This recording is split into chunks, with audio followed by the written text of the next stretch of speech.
इसी प्रकार की बात 10वें गुरु गोविंद सिंह के समय की बात है। और वहाँ डल्ला नाम का एक बराड़ सिख था, बराड़ उसका गोत्र था, सरदार था। तो एक बार ऐसा समय आया, क्योंकि हर युग में हर समय में संतों के साथ ऐसी बात होती रही है, तो गुरु गोविंद सिंह को आनंदपुर साहब छोड़ना पड़ गया। तो डल्ला अच्छे घर से था, तकड़ा था, बलवान था, अच्छे परिवार से था और अच्छे धन दौलत से संपन्न था। वो आके गुरु महाराज के चरणों में मत्था टेक कर मत्था टेक के कहने लगा कि जी आपने बड़ी गलती करी। गुरु कहने लगे क्या भैया, क्या गलती की मैंने? नहीं लगा कि आपको आनंदपुर साहब नहीं छोड़ना था, क्योंकि मुसलमानों का जोर था और आपने उनके डर के मारे जो आनंदपुर छोड़ा कि उन्होंने आप पर आक्रमण कर दिया। अगर हमें बताते तो हम देख लेते। बोला मुझे अगर बुलाते पता लग जाता तो मैं ये कर देता, मैं वो कर देता। बोला भाई टाइम होता है, कोई बात नहीं।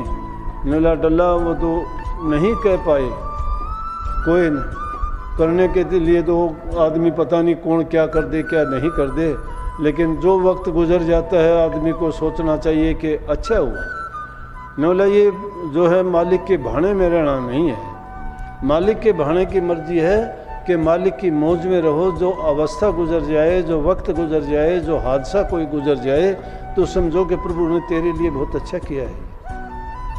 मालिक जो करता है वो अच्छा करता है, लेकिन जब हम परमात्मा की इच्छा और उसकी मौज में ही नुक्ताचीनी करने लगते हैं, उसी में तर्क वितर्क करने लगते हैं, उसी में अपनी बुद्धि लड़ा के उसको बुरा भला कहते हैं, गुरु की बात में और प्रभु की बात में अगर हम ये तर्क वितर्क करते हैं तो समझो कि हमसे बड़ा मूर्ख नहीं है, हम उनसे ज़्यादा नहीं जानते हैं।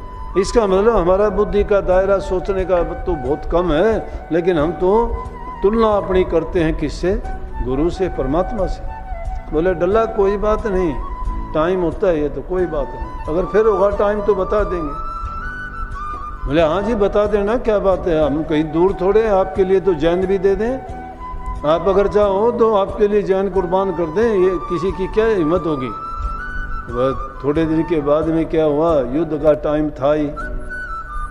गुरु गोविंद सिंह को किसी ने लेके एक नई बंदूक बना के लेके आया था, और वो बंदूक चलाने के लिए बोला जी देखो ये बहुत अच्छी बंदूक है और इसका प्रयोग करके देखो, अगर सही होगी तो और बनाएंगे। गुरु गोविंद सिंह बोले अच्छा, सेवक बहुत से थे।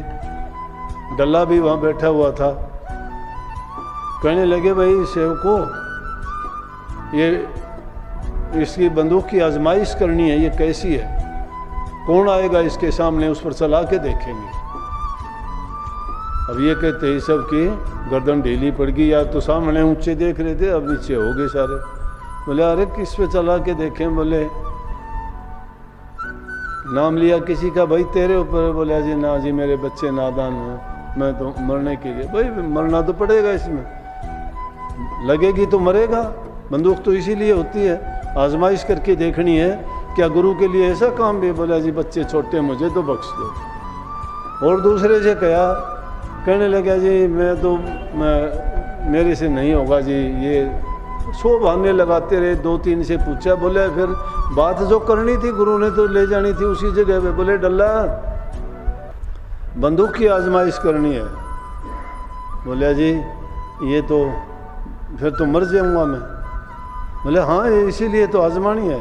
बोले ना जी ये तो मेरे से नहीं हो पाएगा। बोले अरे डल्ला तू तो कह रहा था कि मैं तो आपके लिए प्राण दे दूंगा, आपको आनंदपुर नहीं छोड़ना था, क्या यही तेरी सेवकाई थी, यही तेरे में शिष्य भाव था, यही तेरा समर्पण और त्याग था, यही बात थी कि? बोले जी कुछ भी कहो, ये तो मेरे से नहीं होगा। बोले रे जाना वहाँ पे जहाँ घोड़ों के सेवक हैं उनमें जाके ने कहा कि भाई गुरु साहब के पास में एक नई बंदूक आई है और उसको आजमाइश करने के लिए एक सेवक की ज़रूरत है, उस पर गोली चला के देखेंगे। तो जितने भी थे उसमें से कोई उससे आगे कोई उससे आगे, कोई पैरों से नंगा, किसी ने सिर पे पगड़ी नहीं ली, किसी ने कमीज भी नहीं पहना, आगे पीछे दौड़े हुए आए।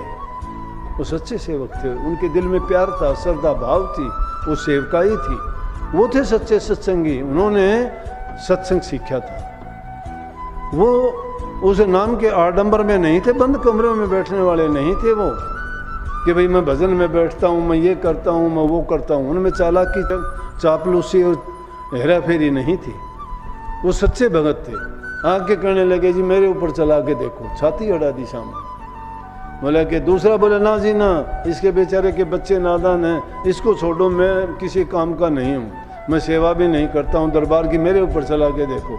तीसरा बोला ना जी ये तो बहुत सेवा करता है, घोड़ों की सेवा करता है, अगर ये चला गया तो कौन करेगा, मेरे ऊपर चला के देखो। बोला डला देख।